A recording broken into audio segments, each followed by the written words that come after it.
저는 올해로 결혼한 지 2년이 채 안 되는 30대 초반의 여자입니다.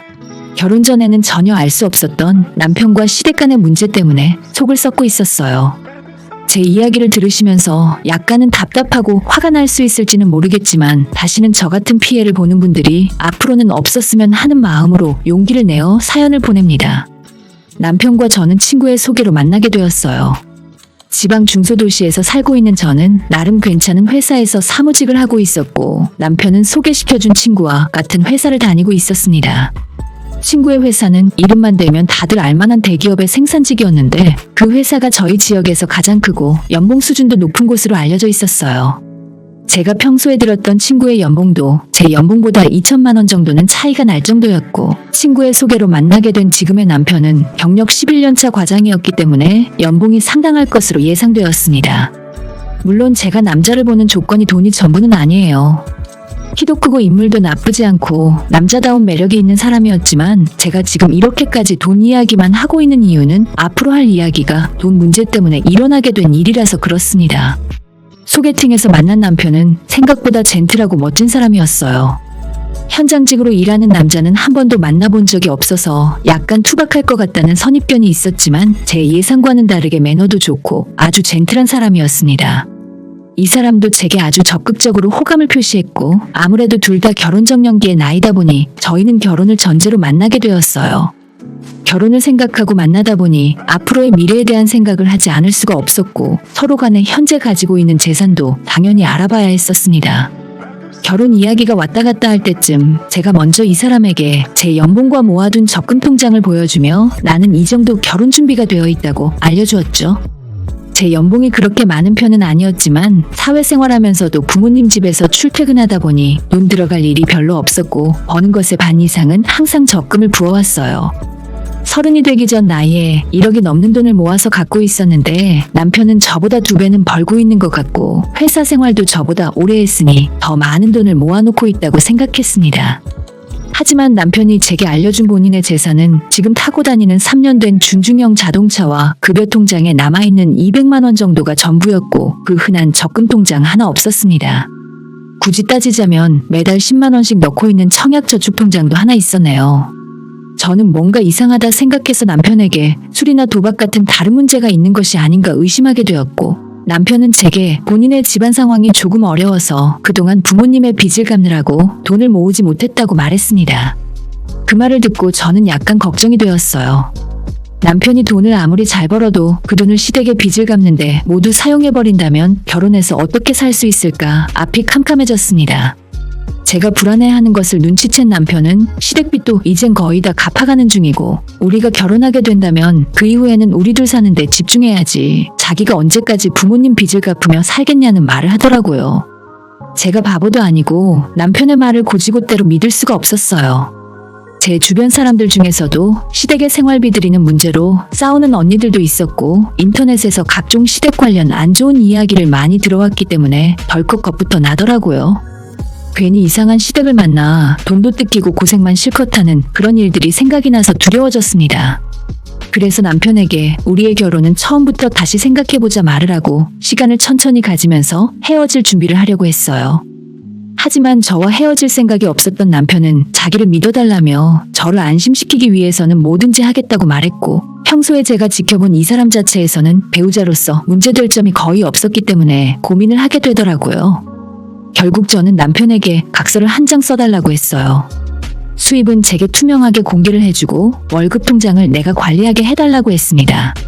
그리고 시댁에 돈을 아예 보내지 말라는 것이 아니라 나와 충분한 상의를 거친 후에 합리적인 선에서 시댁에 용돈을 보내드리자는 각서를 쓰게 되었죠.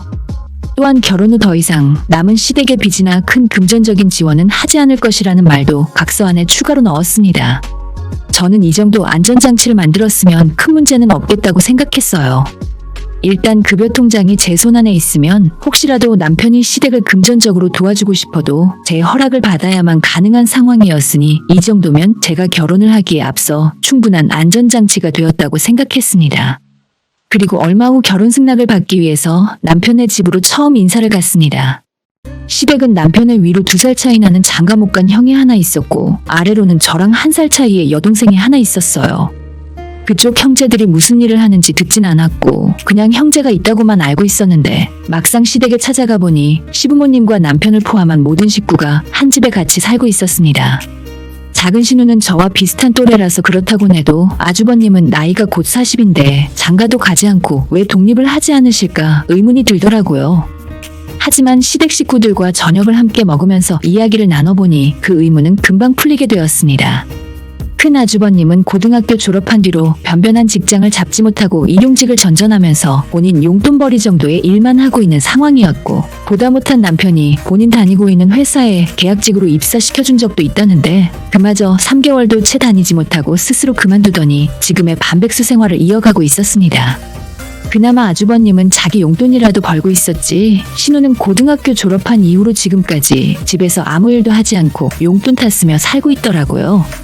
시부모들은 첫 인상은 좋아 보였지만 몇 년 전까지 식당을 크게 하다가 다 날려먹고 지금은 다른 집 식당 일을 하시면서 빚을 갚아나가는 중이라고 했습니다. 이미 남편이 전에 말해준 대로 시댁에 빚이 있다는 이야기를 듣고 와서 대충 집안 상황이 좋진 않겠구나 예상을 하고 온 것이지만 직접 와서 제 눈으로 본 시댁의 모습은 훨씬 좋지 않더라고요. 아마 남편이 써준 각서가 없었더라면 저녁밥을 다 먹기도 전에 도망 나와 버렸을 거예요. 아파트도 크지 않은 곳에서 5식구나 살고 있고 그중에 제대로 된 직장을 다니는 사람이 저희 남편 하나뿐이라 그동안 돈을 하나도 모으지 못하고 살았던 게 어느 정도 이해가 갔습니다. 시댁에 인사를 드리던 날 저를 배웅해주는 남편에게 저는 다시 한번 확인을 받았어요. 당신네 가족이 상황이 좋지 않은 것은 잘 알겠지만 40 가까운 형님도 있고 30 가까이 된 신우도 있는데 왜 당신이 혼자서 집안의 모든 것을 감당해야 하느냐. 나는 절대로 그런 상황은 용납할 수 없으니 만약 결혼한 뒤에도 당신이 시댁에 금전적으로 도움을 계속 줘야 한다면 우리는 여기서 결혼을 하지 않는 것이 맞다고 말했습니다. 아니 이제 와서 그게 무슨 말이야. 벌써 그 문제에 대해서는 얘기 다 끝났잖아. 제 말에 남편은 펄펄 뛰면서 각서까지 다 쓰지 않았냐고 절대 그럴 일 없으니 믿어달라 호소했습니다. 가족들도 그동안 자기가 이 정도로 도움을 줬으면 스스로 할 때가 됐다면서 결혼한 뒤에는 우리 두 사람 가정에 집중하는 것이 당연하다고 말을 했습니다. 남편과 시부모의 그 말에 저는 홀랑 넘어가 버렸어요. 이제 와서 생각해보면 시댁 집구석이 그 모양이면 아무리 각서를 쓰건 굳은 약속을 하건 결혼하고 난 뒤에 갈등이 생길 것이 너무 뻔한데 그때는 뭐에 눈이 씌어버렸는지 남편의 설득에 홀랑 속아 넘어가 버렸지 뭐예요? 아무튼 그렇게 저는 속아 넘어가서 남편과 결혼을 진행하게 되었고 가진 돈이 없었던 남편은 미안한 마음에 본인이 대출을 받아서 전세 아파트라도 구해온다고 하더라고요. 저는 제게 돈이 있으니 그럴 필요 없다고 했어요.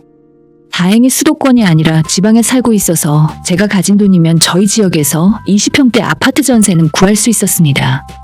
다들 결혼하면 남자가 집을 해오고 여자가 혼수를 해오는데 저희는 반대였어요. 제가 전셋집을 구해오고 남편이 본인 카드로 혼수를 해서 들어왔습니다. 사실 그때까지만 해도 누가 집을 해오던 아무렴 어떻겠나 싶었어요. 이제부터 서로 버는 거 잘 모으고 살면 대출 받는 것보다 낫겠다는 생각이었습니다. 남편은 결혼하고 같이 살기 시작하자 급여 통장이라며 통장과 카드 하나를 제게 맡겼어요.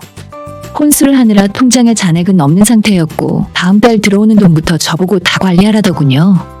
제가 말하기 전에 결혼 전에 약속했던 것을 착실하게 지켜주는 남편이 좋았어요. 아무리 그 전에 돈을 못 모으고 살았어도 제가 정신만 똑바로 차리면 금방 집도 사고 안정된 삶을 살 수 있을 줄 알았습니다. 그 다음 달 남편 통장으로 들어온 급여는 400만 원이 조금 안 되는 돈이었어요. 제가 예상하고 있었던 금액보다는 이상할 정도로 적다 싶었지만 그래도 제 월급보다 훨씬 많은 돈이었기에 남편에게 고생했다고 말을 해주었죠. 그리고 남편이 시댁으로 한 달에 50만 원씩은 보내고 싶다고 해서 저는 매달 그렇게 많은 돈을 보내는 것은 곤란하다고 대답했습니다. 한 달에 50, 1년이면 600만 원인데 시댁에만 보낼 수는 없고 보내려면 제 친정에도 똑같은 금액을 보내야 하니까 그렇게 따지면 우리는 절대 집 살 돈을 모을 수 없다고 했어요. 30만 원씩만 보내자고 했고 결국엔 양가 부모님에게 30만 원씩 용돈을 보내드리기로 협의했습니다. 사실 친정부모님에게 시댁과 똑같이 용돈을 보내드린다고는 했지만 그 돈 필요 없다며 모아두었다가 나중에 집 살 때 보태라고 하셨거든요. 그래서 매달 친정 몫의 30만 원씩은 제 통장으로 따로 모아두고 있었습니다. 남편 월급과 제 월급을 합하면 한 달에 650만 원 조금 넘는 돈인데 그 돈에서 양가 부모님 용돈 60만 원을 보내고 생활비와 우리 두 사람 용돈을 빼고 남은 모든 돈을 통장 2개로 나눠서 적금을 들어갔습니다. 확실히 혼자 버는 걸로 돈을 모으다가 맞벌이를 하니까 한 달에 모으는 돈의 액수가 달라지긴 하더라고요. 저는 이렇게 가다가는 금방 집을 사고 부자가 될 것만 같은 행복한 상상을 하고 있었어요. 한 가지 불안한 점이라면 결혼 전까지 남편이 주는 돈으로 먹고 살았을 시댁이 저희가 결혼한 후에도 이상하리만큼 조용하다는 점이었습니다. 결혼 몇 달이 지나도록 시댁에서는 별다른 연락이 오지 않았어요. 가끔 시어머니가 안부 전화 한 통 하는 것 이외에는 별다른 이야기도 없었습니다. 제가 남편에게서 경제권을 뺏어오게 되면서 어느 정도 시댁에서는 저항이 있겠구나 예상하고 있었는데 정말 의외였습니다. 이젠 다들 제 남편을 포기하고 본인들 앞가림은 하려나 보다 생각했어요. 하지만 그런 제 생각은 몇 달이 지나서 틀렸다는 것을 알게 되어버렸죠. 어느 날 남편이 문득 제게 묻더라고요. 여보, 우리 적금 모아둔 거 얼마쯤 있어? 저는 남편에게 알아서 잘 모으고 있으니 걱정하지 말고 신경 쓰지 말라고 했는데 남편은 계속 제게 뭔가 할 말이 있는 것 같았어요. 혹시라도 시댁에 도와줘야 하는 일이 있으면 내게 말도 꺼내지 말라고 했더니 이번에 우리 형이 아빠 차 몰고 나가서 택시랑 사고가 났거든. 형이 100% 잘못한 거라서 합의를 해야 하는데 합의금을 500이나 달라잖아. 아빠 차 말도 없이 끌고 나간 거라 보험 처리도 안 된대. 지금 생각해봐도 속 터지는 소리 아닙니까? 능력이 없으면 집에 얌전히 붙어있던가 남의 차를 빌려 타더라도 보험을 자기 앞으로 돌려놓으면 되는데 왜 그냥 말도 없이 타고 나가서 사고를 낸답니까? 남편이 우물쭈물 제 눈치를 보며 이야기를 하는데 대충 듣기만 해도 혈압이 올라왔어요. 저는 절대로 그런 멍청한 짓에 돈 못 주니까 당신도 빌려줄 생각 하지도 말고 이번 기회에 형님이 알아서 처리하게 하라고 단단히 이야기했어요. 하지만 남편은 그 뒤로도 며칠 동안 제게 한 번만 자기 형 도와주면 안 되냐고 계속 졸라댔고 그럴 때마다 듣기 싫다며 화를 냈습니다.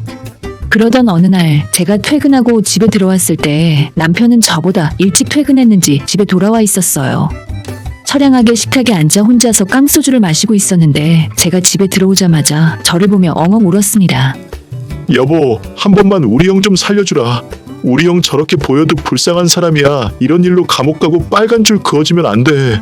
돈도 중요하지만 사람이 먼저 살고 봐야지. 라고 말하며 울더라고요. 아니, 교통사고 합의 못한다고 감옥에 간답니까? 어처구니가 없었지만 자기 형 도와달라며 대낮부터 소주 마시고 울고 있는 남편을 보자니 더욱 어처구니가 없었습니다.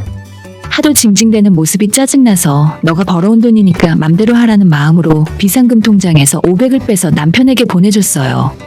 돈을 보내줬더니 남편은 제게 연신 고맙다고 하며 입이 귀에 걸리더라고요. 그동안 자기 형제와 부모들 먹여 살리는 낙으로 저렇게 살아왔구나 생각하고 나니 제 앞길이 너무 캄캄해졌습니다. 그래도 어쩌겠어요? 하나뿐인 자기 형 살려야 한다는데 여기서 제가 돈을 안 내놓으면 평생 저를 원망하며 살지 않겠습니까? 그 일이 있은 후 얼마 지나지 않아서 맞이한 설날이었어요. 남편 회사에서 설 보너스가 100만 원이 들어와서 양가 부모님께 20만 원씩 보내드리고 설 전날 시댁으로 먼저 향했습니다. 열심히 전도 부치고 나물도 무치고 제가 봐도 이젠 명절 준비는 능숙하게 할 수 있는 베테랑 며느리가 되었다고 생각했어요. 하지만 시어머니의 표정은 그다지 좋지 않더라고요. 괜히 제가 뭔 실수라도 하고 있는 건가 싶어 자꾸 눈치를 살피게 되었습니다. 얼마 전 아주버님 사건도 처리하라고 돈 보내드렸고 그동안 용돈도 꼬박꼬박 잘 보내드렸는데 왜 기분이 안 좋아 보이는지 걱정이 되더라고요. 혹시나 하는 마음으로 어머님께 어머님, 혹시 무슨 걱정이라도 있으세요? 오늘 영 안색이 안 좋아 보이세요. 라고 말을 꺼냈더니 어머님께서는 기다렸다는 듯 대답을 하더라고요. 그래, 사실 좋을 건 없지. 우리 정환이가 너랑 결혼한 뒤로 집에 보내주던 돈이 줄었잖아. 너희 두 사람 사는 것도 중요하긴 한데 너도 알다시피 우리 집이 조금 힘들잖니? 매달 300씩 받던 거 반으로 줄여버렸으니 우리가 지금 얼마나 힘든지 너가 입장 바꿔놓고 생각 좀 해봐라. 저는 일단 300이라는 숫자를 듣고 깜짝 놀랐고 아직도 300의 반이나 받고 있다는 말에 2번 놀랐어요. 이 사람이 정말 엄청난 액수를 매달 집으로 보내왔었구나 싶었고 남편의 월급 통장은 내가 갖고 있고 매달 30만 원씩 보내는 거 외에는 달리 돈을 보내드린 적이 없는데 어떻게 150만 원이나 받고 계신다는 건지 의아하더라고요. 조금 정확하게 들어야겠다 싶어서 어머님께 다시 질문을 했습니다. 아, 어머님, 그 돈으로는 생활이 어려우세요? 제가 여쭤보자 시어머니는 기다렸다는 듯이 그동안의 서러움을 쏟아내더라고요. 그래, 말이 나왔으니 말인데 너도 한번 생각 좀 해봐라. 지금 너희 시아버지 빚을 한 달에 90만 원씩 갚아야 해. 근데 150만 원으로는 대출 갚고 이 아파트 월세랑 관리비도 못 내게 생겼다. 나머지 우리 네 식구는 대체 뭐 먹고 산단 말이니? 내가 300까지는 안 바랄게. 최소한 200씩이라도 보내주면 안 될까? 어머니의 그 말에 확신을 갖게 되었어요. 이 남자가 결혼하고 지금까지 제게 거짓말을 하고 있었다는 걸요. 저는 어머님이랑 말을 하다 말고 집 밖으로 나가 애초에 남편을 제게 소개시켜준 친구에게 전화를 걸었습니다. 거듭 양해를 구하고 지금 친구의 대략적인 연봉과 과장인 제 남편의 연봉은 얼마 정도 되는지 물어봤어요. 이 친구의 남편도 비슷한 연차의 과장이라 정확하게 제게 알려주었습니다. 정말 이 글을 쓰는 지금도 또 화가 나서 손이 떨리네요. 남편의 월급은 추가 근무 수당을 포함하면 매달 600만 원이 넘었습니다.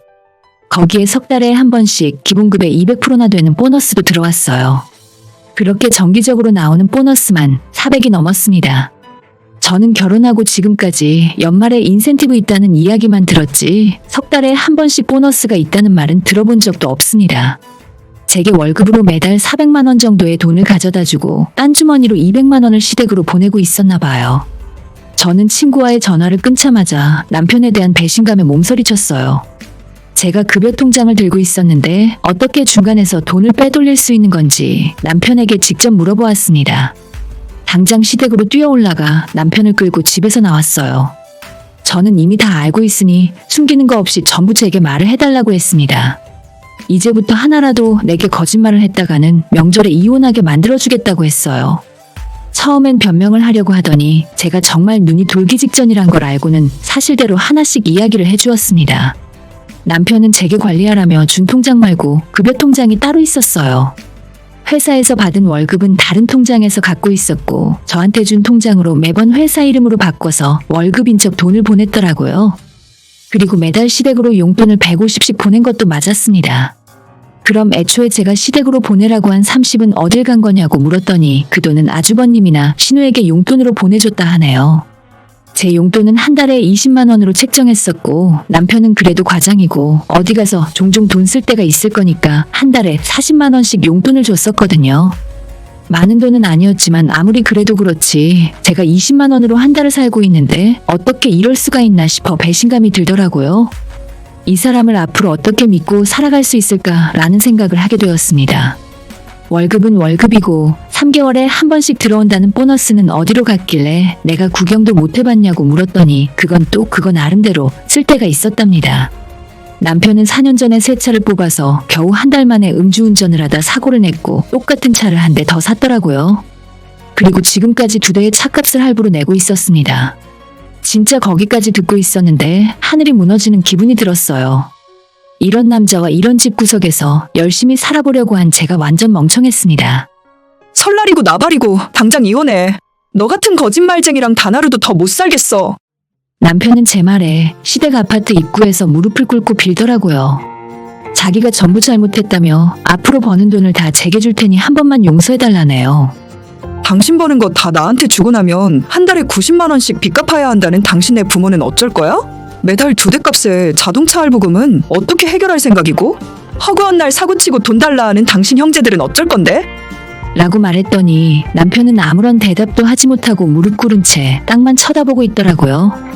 이 정도 상황에서 답은 어차피 나와 있었습니다. 제가 앞으로 꾹 참고 거머리 같은 시댁 식구들을 먹여 살릴 각오로 살던가 아니면 빨리 이혼하고 서로 갈 길 가는 수밖에는 없었어요.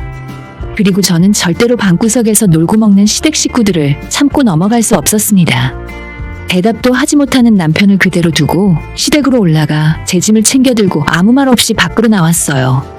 시어머니가 놀라서 무슨 일이냐고 물었지만 들은 척도 하지 않았습니다. 1층에서 여전히 무릎 꿇고 있는 남편을 그대로 지나쳐 택시를 잡아타고 친정집으로 향했어요. 한참 집에서 명절 준비를 하고 있던 친정부모님이 말도 없이 갑자기 들이닥친 딸을 보고 놀라셨습니다.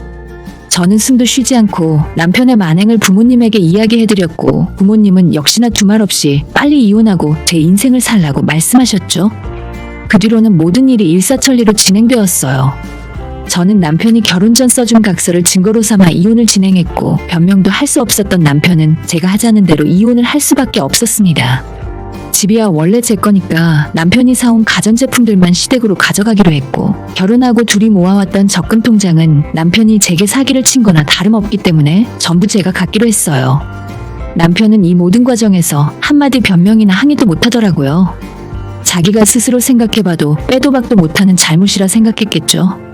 특히나 믿음으로 살아야 하는 부부관계에서 가장 기본적인 신뢰를 깨트린 것은 절대로 회복할 수 없는 일이라고 생각합니다.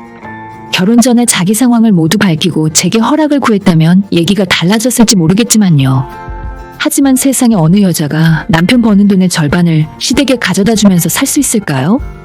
혹시라도 사랑만으로 그럴 수 있는 분이 계실지는 몰라도 저는 못합니다. 이혼은 서로 조율할 것도 없이 아주 깔끔하게 합의가 되었고, 남편을 시댁으로 내보내고 지금은 혼자 살고 있습니다. 이젠 전 남편이 되어버린 그 사람은 친구의 말에 의하면 이혼 후 급격하게 건강이 안 좋아져서 얼마 전 병가를 냈다 하더라고요.